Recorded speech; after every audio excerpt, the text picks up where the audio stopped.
The stars had never seen anything like it before. 9,900 warships moved through space like a metal storm. Each ship was bigger than a city block. Their hulls gleamed under the light of distant suns. The largest vessels stretched for miles, carrying enough firepower to crack planets. Admiral Kresh stood on the bridge of his flagship, the Eternal Might. His 6 arms moved across control panels with practiced ease. His species, the Vultans, had ruled space for 3,000 years. They knew how to crush upstart races. The blue glow from his eyes reflected off the viewing screen as he watched his massive fleet. "Sir, all battle groups report ready," said Commander Vex from the communications station. His voice carried the metallic tone common to his robotic species. "The human homeworld is 2 days away." Kresh nodded his large head. The humans had become a problem. Just 50 years ago, they were stuck on one small planet. Now they had colonies in 3 star systems. They built ships and space stations. They claimed territory that belonged to older, wiser species. "These mammals learned to fly between stars too quickly," Kresh said to his bridge crew. "They do not understand the rules. They do not know their place." The Galactic Coalition had tried diplomacy first. They sent messages to Earth asking humans to return to their home system. The humans ignored every warning. They kept building. They kept expanding. They acted like they owned the galaxy. On Earth, Commander Hayes watched the enemy fleet approach. His office was deep inside Luna Base, humanity's main military command center on the moon. The screens around him showed thousands of red dots moving toward the solar system. Each dot was a ship that could destroy Earth's entire space force. "How many ships do we have ready?" Hayes asked his aide, Lieutenant Park. 212, sir," Park replied.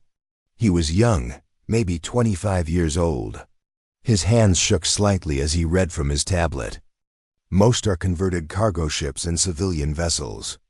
Only 38 are actual warships." Hayes rubbed his tired eyes. He had not slept in 3 days. The enemy fleet was the largest military force ever assembled. Earth's defenders were mostly volunteers flying ships held together with spare parts and hope. "Sir, incoming transmission from the enemy fleet," called out Sergeant Miller from the communication station. "Put it on the main screen," Hayes ordered. Admiral Kresh's face appeared on the display. His alien features looked carved from stone. When he spoke, his voice was cold and final. "Humans of Earth, I am Admiral Kresh of the Vultan Empire. I speak for the Galactic Coalition. You have violated ancient laws by expanding beyond your permitted territory. You have ignored our warnings. You have shown disrespect to your betters." Hayes felt anger rise in his chest, but he kept his face calm. Around the command center, his staff watched the alien admiral with quiet rage. "You will surrender your colonies immediately," Kresh continued. "You will return all humans to Earth. You will destroy your military vessels. You will submit to coalition oversight. You have 24 hours to comply." The transmission paused. Kresh leaned forward, his alien eyes burning with confidence. "If you refuse, we will demonstrate why young species should obey their elders. My fleet carries enough firepower to turn your worlds to ash. Choose wisely, humans." The screen went dark. The command center fell silent. Hayes looked around at his people. They were scared, but they were not broken. These men and women had volunteered to defend humanity. They knew the odds. They came anyway. "Get me President Davis," Hayes said quietly. Minutes later, the president's face appeared on a secure channel. The leader of humanity looked older than his 60 years. The weight of the coming war showed in every line on his face. "Commander, what's our situation?" the president asked.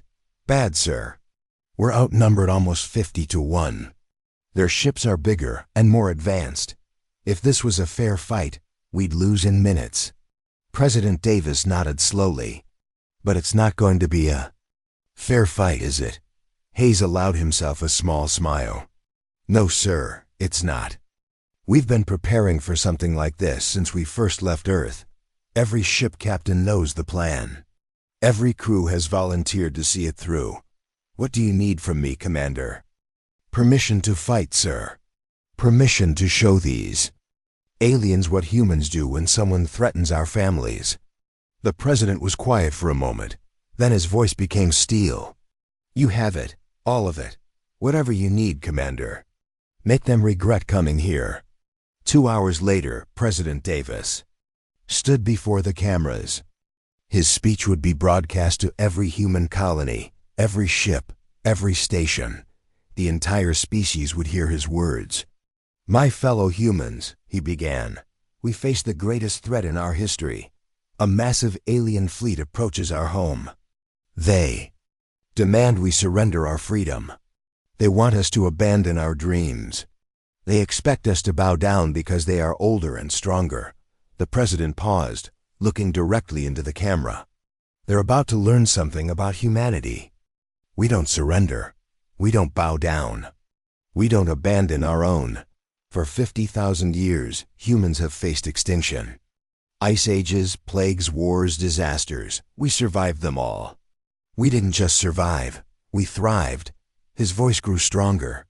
These aliens think they know us. They think we're just another primitive species that got lucky. They're wrong. We're not lucky. We're human. That means we fight. That means we adapt. That means we never, ever give up. The president stood straighter.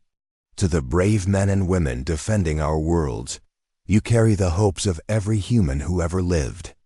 Show these invaders what our species is made of. To the aliens listening, you were warned. You chose to come here anyway. Now you'll learn why that was a mistake. He looked directly at the camera one final time. Come and take it. Across human space, the response was immediate. Ship captains who had been waiting for orders began moving toward defensive positions. Civilian vessels loaded with weapons headed for the battle zone. Mining stations activated hidden gun turrets. Even passenger ships carried volunteers ready to ram enemy vessels if needed. On the bridge of the Eternal Might, Admiral Kresh received reports from his scouts. The human response puzzled him. Instead of fleeing or preparing surrender, the humans were gathering their pathetic fleet for battle. They cannot be serious, he said to Commander Vex. Do they not understand the mathematics of this situation? Perhaps. They do not comprehend our superiority, Vex replied. Many primitive species react irrationally when faced with certain defeat. Kresh studied the tactical displays. The human ships looked like toys compared to his mighty fleet. Their weapons were crude. Their armor was thin. Their numbers were laughable. Very well, he said. If they choose destruction over wisdom, we will accommodate them. Signal all battle groups. Prepare for combat. Let us end this quickly. The die was cast. The largest invasion fleet in galactic history moved toward Earth. Waiting for them was a small force of human defenders who had never learned how to surrender. The 24 hours passed like a heartbeat. Admiral Kresh watched the countdown timer reach 0 on his command display. No surrender message had come from Earth. The humans had made their choice. All ships, advance to attack formation, Kresh ordered. His voice echoed through the communication systems of nearly 10,000 warships. First wave, move to engagement range. Show these mammals what real power looks like. 500 coalition ships broke away from the main fleet. They were the smallest vessels in Kresh's armada, but each one carried more firepower than Earth's entire space navy. Their hulls were black metal that seemed to eat light. Energy weapons glowed along their sides like angry red eyes. Captain Rodriguez sat in the pilot seat of the Defiant. His ship had been a cargo hauler just 6 months ago. Now it carried missile pods welded to its hull and a crew of 40 volunteers. Most of his people had never been in a real battle before. They were miners, traders, engineers. But they were human. Enemy ships entering weapons range, called out his tactical officer, Petty Officer Kim. She was barely 20 years old, fresh out of the Merchant Academy. Her voice stayed steady despite the fear in her eyes. All ships, this is Rodriguez. The captain spoke into his headset. Remember the plan. We don't try to match their firepower. We don't fight their kind of battle. We fight our way. The first. Coalition ships opened fire. Streams of plasma energy reached across space like fingers of death. The shots were perfect, calculated by computers that could predict exactly where human ships would be. But the human ships were not where the computers expected them to be.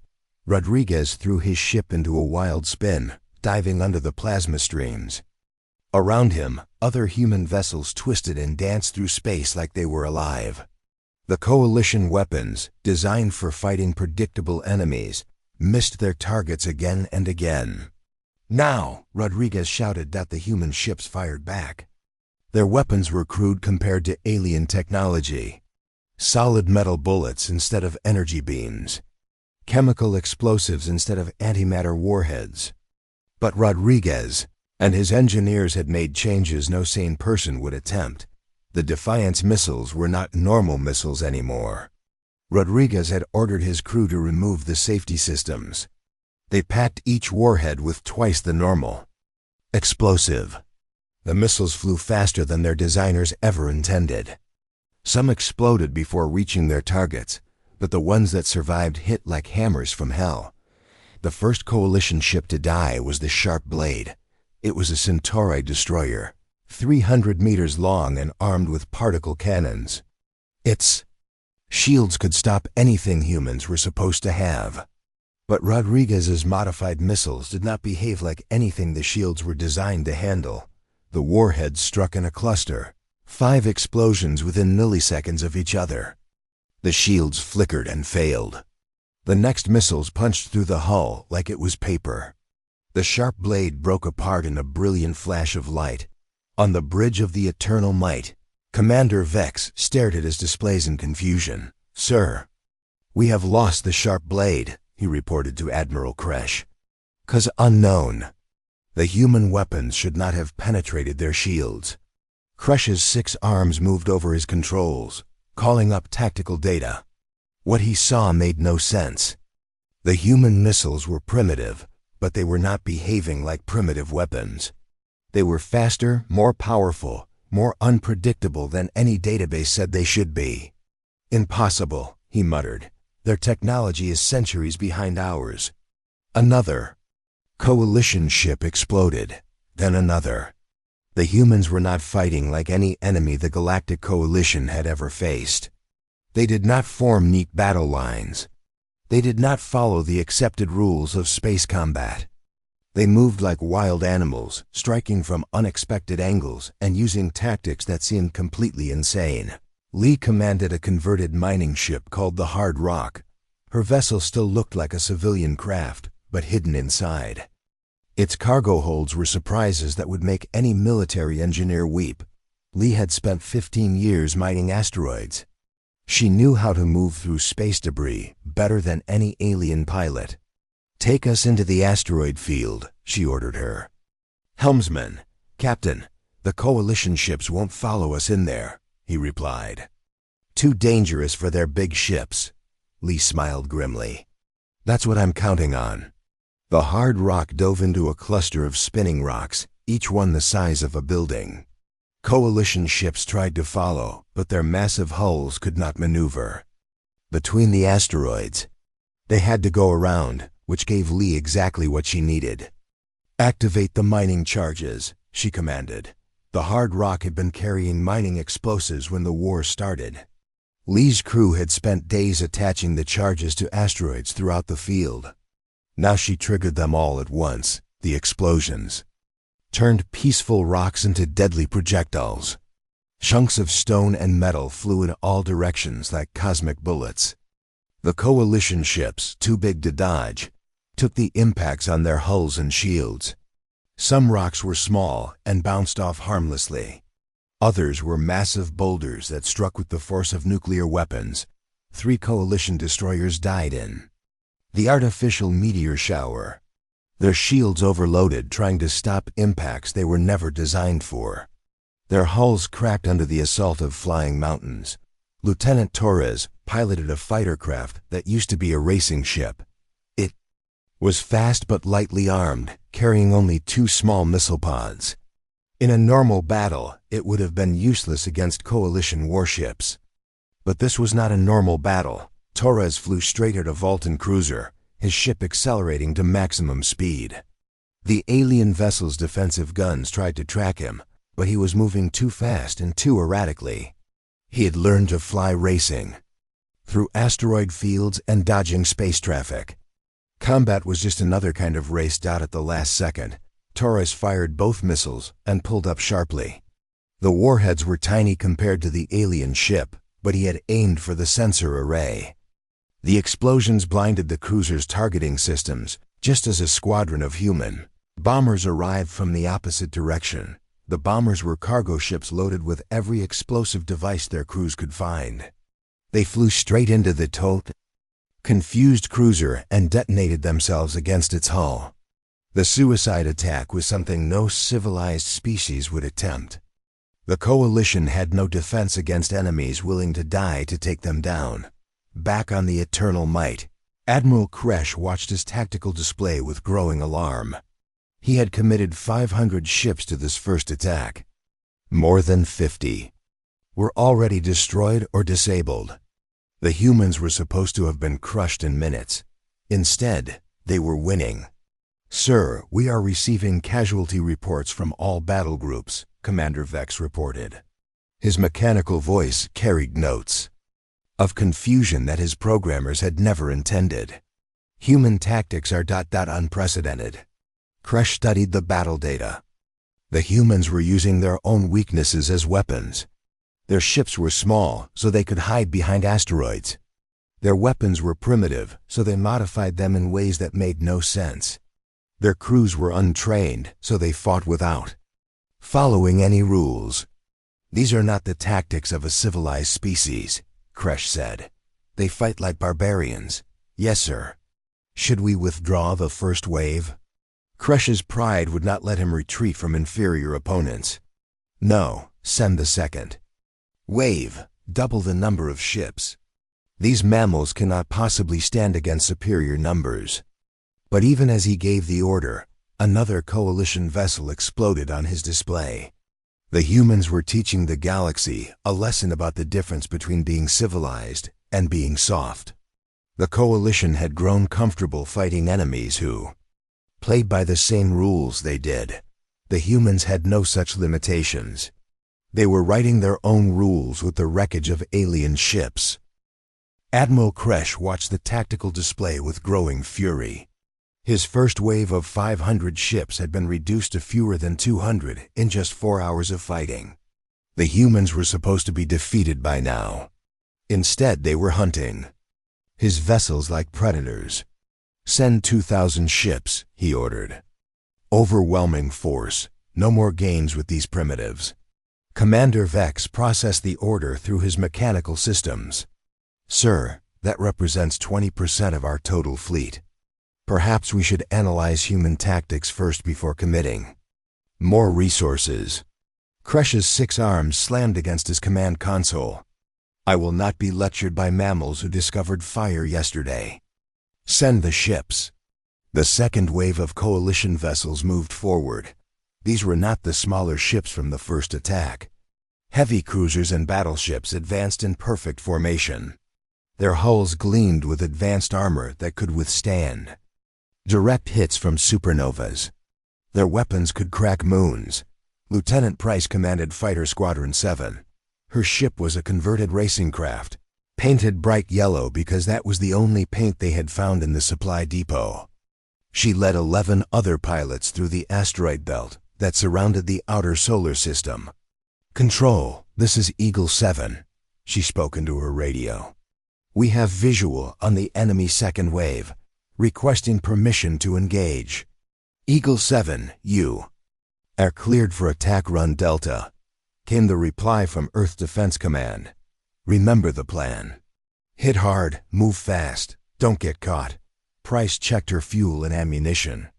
Her fighter carried only 4 missiles and enough fuel for 2 hours of combat. Against a normal enemy, that would not be enough for a meaningful attack. But Price and her squadron had trained for this exact situation. "All Eagles, this is 7, she transmitted to her pilots. "Target the big one in the center. The battleship. With the fancy decorations. That's their command ship." The human fighters accelerated toward the coalition fleet. They stayed low, using the asteroid field as cover. The big alien ships could not see them coming until it was too late to react. Effectively, Price had been a stunt pilot before the war. She knew how to fly through impossible spaces at dangerous speeds. The other pilots in her squadron were racing champions, cargo haulers, and thrill seekers. They all shared one thing in common: they could make their ships do things that scared. Trained military pilots, the coalition battleship crushing Victory was 2 kilometers long and carried enough firepower to destroy a small planet. Its shields were the most advanced in the galaxy. Its crew had won dozens of battles against other spacefaring species. They were not prepared for what came next. Price led her fighters up from the asteroid field like missiles launched from hidden positions. The coalition defensive systems tried to track them, but the small ships moved too fast and changed direction too often. Computer targeting systems designed for predictable combat could not keep up with pilots who flew by instinct. "And courage, fire everything," Price shouted. 12 fighters launched 48 missiles at once. The warheads were small, but Price's engineers had made modifications that would have horrified safety inspectors. Each missile carried 3 times the normal explosive charge. The guidance systems had been reprogrammed to ignore their own destruction. As long as they could damage the target, the crushing Victory's defensive guns shot down most of the incoming missiles. But the humans had planned for that. The missiles that survived flew straight into the battleship's shield generators. The explosions were not powerful enough to penetrate the main shields, but they created electromagnetic pulses that confused the alien computers. For exactly 12 seconds, the battleship's shields flickered and weakened. That was all the time Price needed. Now. She screamed into her radio. The second wave of missiles, launched while the alien gunners were distracted by the first attack, struck the ship's hull directly. The impacts were like pinpricks against the massive vessel, but they hit critical systems that the aliens had never thought to armor heavily. Sensor arrays, communication dishes, and shield generators took damage that spread through the ship's network like a virus. Engineer Blake worked in the belly of a converted cargo ship called the Wrench Turner. Around him, his team of mechanics and technicians performed miracles with spare parts and determination. They had turned their vessel into a mobile repair facility and weapons laboratory. "Captain, we're receiving data from the fighters," Blake called out to his commander. They managed to scan the enemy shields during the attack. Captain Morgan reviewed the information on her tablet. "What did you find?" Blake's face lit up with excitement. "The alien shields are amazing, but they have a weakness. They're designed to stop energy weapons and high-velocity impacts. But they don't handle sustained low-frequency vibrations very well." "Meaning what exactly?" "Meaning if we can hit them with the right kind of weapon, we can make their shields tear themselves apart." Blake's team had been studying pieces of destroyed coalition ships for weeks. They had learned that alien technology was incredibly advanced, but also incredibly specialized. Each system was designed to handle specific types of threats. The aliens had never faced enemies creative enough to attack in unexpected ways. "Show me," Morgan ordered. Blake led her to a workbench where his team had built something that looked like a cross between a mining drill and a missile launcher. "We call it the resonance cannon. It fires a special projectile that vibrates at exactly the right frequency to disrupt alien shield generators." The weapon was ugly, dangerous, and completely untested. It violated every safety regulation in the book. Blake's team had built it from mining equipment, spare electronics, and pure desperation. No military engineer would have approved its design. Will it work? Morgan asked. Only one way to find out, Blake replied with a grin. The wrench turner moved toward the Coalition fleet. Its crude appearance fooled the alien sensors into classifying it as a non-military vessel. By the time they realized their mistake, Blake's experimental weapon was already firing. The resonance cannon's projectiles looked harmless. They were not much bigger than baseballs and moved relatively slowly. Coalition point defense systems ignored them as insignificant threats. The projectiles struck enemy shields and seemed to disappear harmlessly. Then the vibrations began. The crushing. Victory shuddered as its shield generators tried to compensate for the resonance waves. The frequency was precisely tuned to exploit weaknesses in the alien technology. Within minutes, the massive battleship shields began to collapse. Other human ships, watching from concealment, immediately moved to attack. They fired their weapons at the now vulnerable battleship. Missiles and energy beams that would have been stopped easily by intact shields now punched through damaged armor. The crushing victory listed to one side as explosions tore through its hull. Emergency lights flickered across its surface. The pride of the Coalition fleet was dying, killed by weapons that should not have been able to scratch its paint. Captain Davis commanded a squadron of mining ships that had been converted into improvised warships. His vessels were slow and clumsy compared to military craft, but they carried something the aliens had never seen before: human stubbornness. All ships ram formation, Davis ordered. Target the enemy cruisers. Make every shot count. The mining ships accelerated toward a group of Coalition vessels. Their hulls were reinforced for working in asteroid fields, making them incredibly tough. Their engines were designed for pushing massive loads through space. They were not fast, but they were unstoppable once they built up momentum. The Coalition cruisers tried to destroy the approaching miners with concentrated fire. Energy beams and particle cannons struck the human ships repeatedly. But the mining vessels had been built to survive collisions with floating mountains. They absorbed damage that would have vaporized normal warships and kept coming. Davis felt his ship shake as alien weapons tore chunks from its hull. Half his crew was dead or wounded. His engines were running on backup power. But he was still moving forward, and that was all that mattered. Brace for impact, he shouted. The Iron Mountain struck a Coalition cruiser at full speed. The collision was visible from thousands of kilometers away, a brief star that flared and died in the darkness of space. Both ships were destroyed instantly, but Davis had proven a point that would echo through the galaxy. Humans would sacrifice everything to protect their own. They would turn their ships into weapons, their crews into ammunition, their lives into victory. No civilized species fought with such desperate determination. Admiral Kresh stared at his tactical display in horror. His second wave was being torn apart by enemies who should have been helpless against superior technology. The humans fought like they had nothing to lose and everything to gain. "Sir," Commander Vex reported, "we have lost over 400 ships in the second wave. Human casualties appear minimal." Kresh could not believe what he was seeing. His perfect fleet, the pride of 12 species, was being defeated by converted civilian vessels and insane tactics. The humans were rewriting the rules of space combat with every engagement. Admiral Kresh had lost nearly 3,000 ships. His perfect armada was burning in the darkness of space. The humans were supposed to be extinct by now, their planet a warning to other upstart species.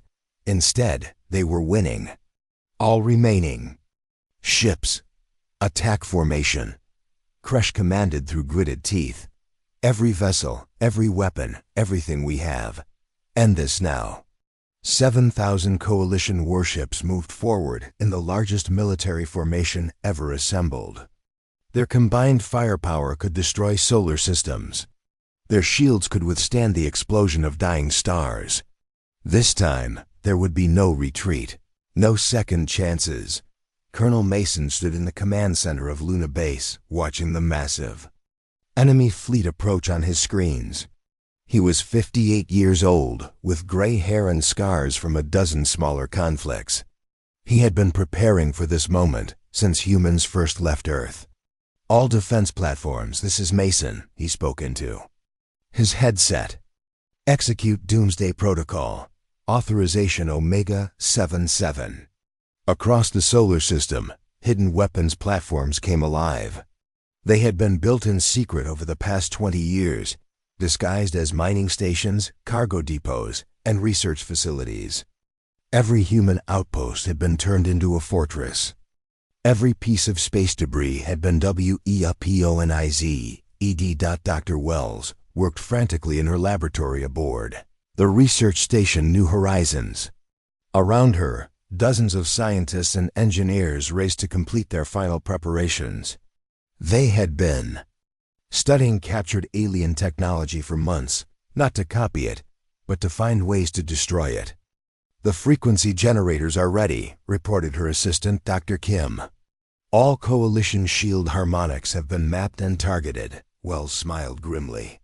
The aliens thought their technology was superior because it was more advanced. They were wrong. Human technology was superior because it was more adaptable.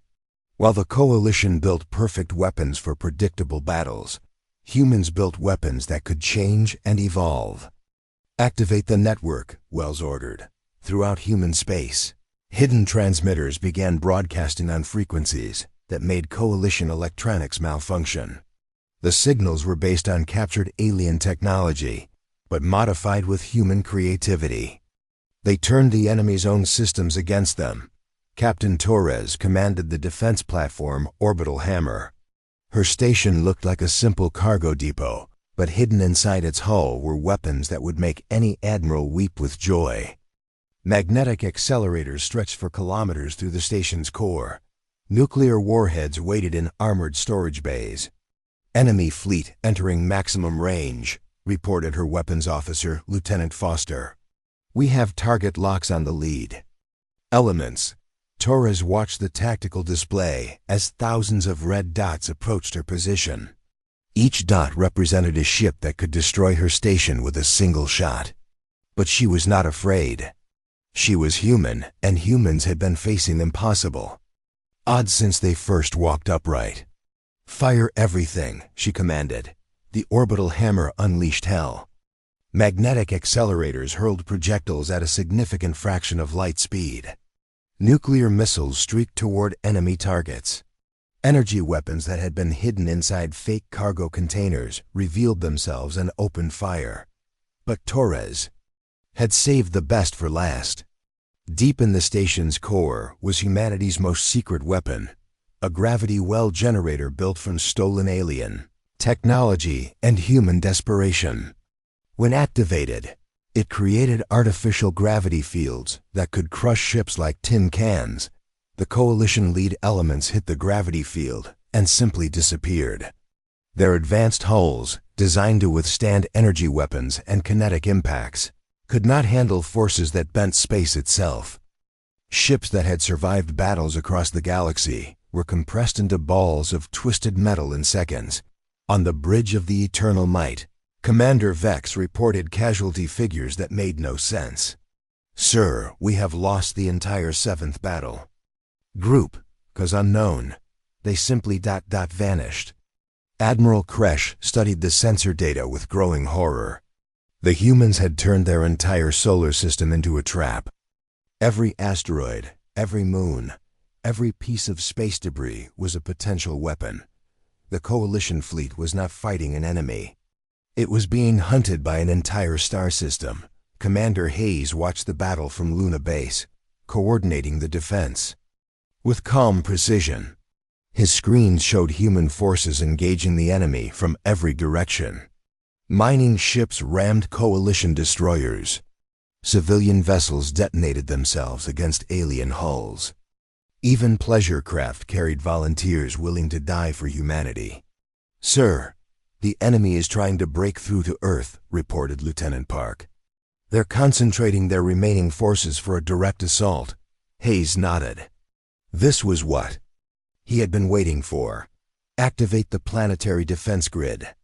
All stations, begin final bombardment sequence. Around Earth, thousands of hidden weapons revealed themselves. Orbital platforms that had been disguised as communication satellites opened fire. Mining stations in the asteroid belt launched swarms of kinetic projectiles. Even the moon itself had been turned into a giant gun platform. The Coalition fleet found itself surrounded by enemies that appeared from nowhere. What they had thought was empty space was actually filled with human weapons waiting for the perfect moment to strike. The solar system itself was fighting back. Dr.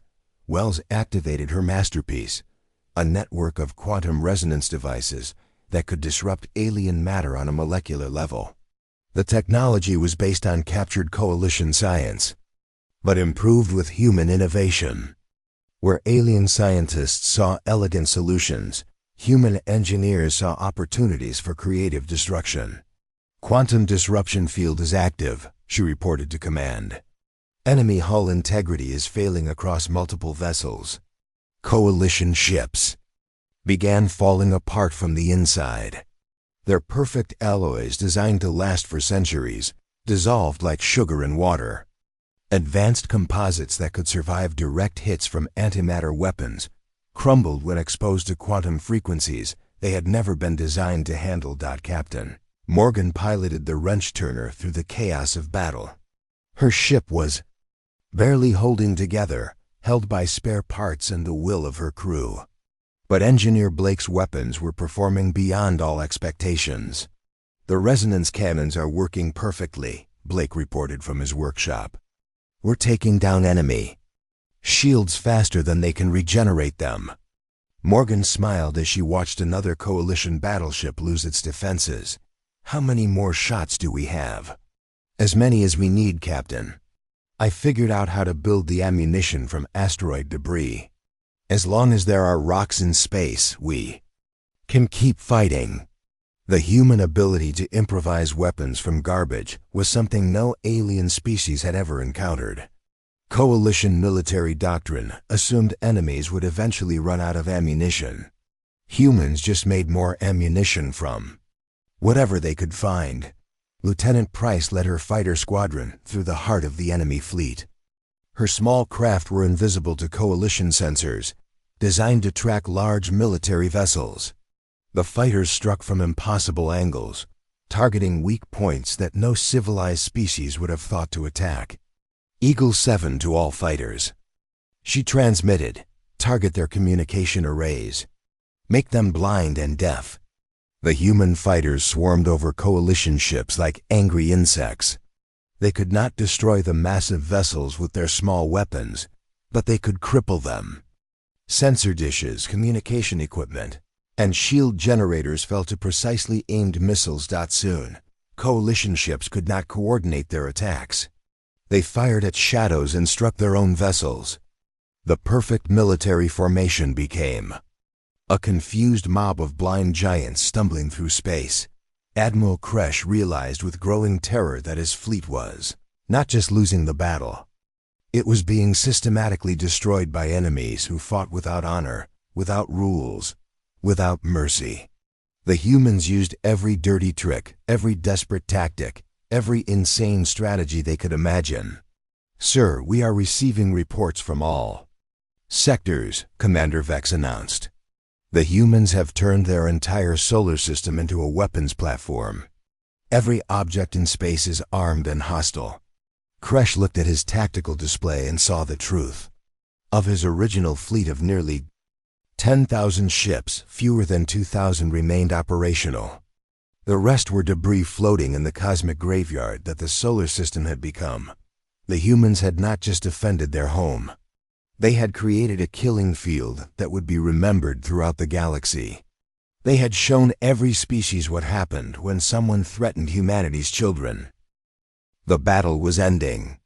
Admiral Kresh stood on the bridge of his dying flagship, watching his dreams of conquest turn to ash. Of the 9,900 ships that had come to humble humanity, fewer than 100 were still capable of flight. The rest floated as wreckage in the graveyard that the solar system had become. "Sir, the Eternal Might has lost main power," Commander Vex reported. His mechanical voice carried damaged static from the hits they had taken. "Life support is failing. Hull breaches on decks 7 through 15. Kresh's 6 arms hung limp. At his sides, 3,000 years of Vulcan military superiority had ended in a single battle. The species that ruled the galaxy had been defeated by mammals who had discovered spaceflight just decades ago. "Prepare the escape pods," he ordered quietly. "Signal any remaining ships to retreat. This battle is over." The surviving coalition vessels limped away from Earth like wounded animals. They left behind a debris field that stretched across millions of kilometers. Twisted metal and frozen atmosphere marked the graves of crews from a dozen different species. Captain Torres walked through the wreckage of what had once been the coalition cruiser Silent Death. Her salvage team wore environmental suits as they searched through the alien vessel. The ship had been cut in half by one of the orbital defense platforms, but parts of it were still intact. "Captain, you need to see this," called out Sergeant Webb from the ship's bridge section. "The alien computers are still working." Torres floated through the zero gravity to where Webb was examining an intact control station. The alien displays showed tactical information that made her whistle in amazement. "Look at these fleet positions," she said, studying the data. "They had us outnumbered 47 to 1. Their weapons were decades ahead of ours. By every military calculation, we should have been wiped out in the first hour." Webb nodded grimly. "So what went wrong with their math?" Torres smiled. "They forgot to account for the human factor. They planned for a battle against a civilized enemy that would fight by established rules. They got a war against humans who make up their own rules as they go." Across the solar system, other human salvage teams were discovering similar truths. The coalition had prepared for every contingency their computers could calculate. They had not prepared for enemies who would turn mining ships into bombs, cargo containers into weapons, and entire asteroids into kinetic projectiles. Commander Hayes stood in the rebuilt command center of Luna Base. The facility had taken heavy damage during the battle, but human engineers were already making repairs. Around him, his staff worked to assess the aftermath of humanity's greatest victory. "Final casualty report, sir," Lieutenant Park announced. "We lost 68 ships and approximately 2,000 personnel. The enemy lost over 98% of their invasion fleet." Hayes shook his head in amazement. Those numbers would be studied in military academies for centuries. A primitive species had destroyed the largest invasion fleet in galactic history while suffering minimal losses. It was impossible, except that it had happened. "What about prisoners?" Hayes asked. "We've rescued about 3,000 alien survivors from the wreckage," Park reported. "They're being held at various facilities throughout the system. Most seem to be in shock." Hayes understood their condition. The coalition forces had expected to fight inferior opponents using primitive weapons.